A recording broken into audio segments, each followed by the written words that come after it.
Vous êtes ici à Kinshasa, vous êtes journaliste, je crois. Oui, journaliste au journal Le Soir à Bruxelles. Le soir à Bruxelles.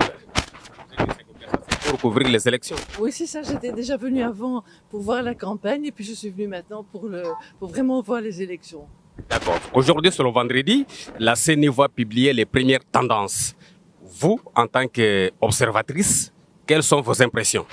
Mais en tout cas, je trouve que c'est faux de dire qu'il y a eu du chaos parce que il y a eu des lenteurs, ça c'est vrai, mais c'est normal, c'était une entreprise difficile dans un pays énorme, il faut déplacer le matériel et tout ça. Donc pour moi, les problèmes logistiques, ce n'est pas une surprise, quoi. Cela dit, il y a eu beaucoup de bonne volonté, aussi bien de la part du personnel de la CENI que des électeurs. Ils ont pris patience, ils ont attendu calmement parce que tout le monde voulait voter. Et ça, c'est très important. Donc, d'une manière générale, les élections du 20 décembre étaient transparentes. Transparente, on verra quand on aura vu tous les résultats, mais en tout cas, le processus de vote, pour moi, il n'y a rien à redire. C'était ce que moi j'ai vu à Kinshasa, c'était très bien. Très bien. Mais la dernière question, comment voyez-vous, si on vous pose la question de savoir, de décrire le peuple congolais, comment voyez-vous les Congolais? Mais les Congolais, moi j'ai écrit qu'ils s'étaient appropriés ces élections. C'est pour eux, c'est par eux, c'est leur affaire.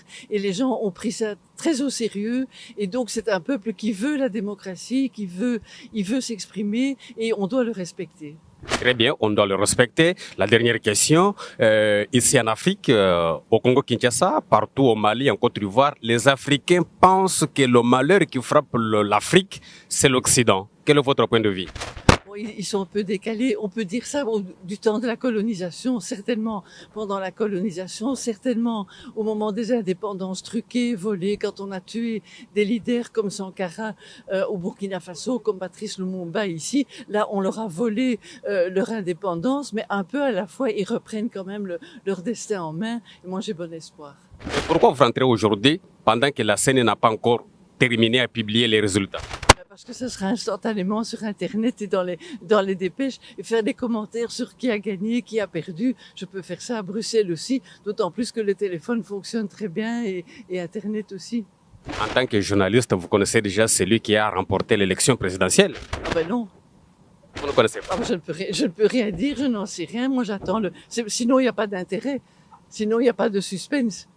Si vous savez qui a gagné la course cycliste, vous n'allez pas voir la course cycliste. Hein. Merci beaucoup.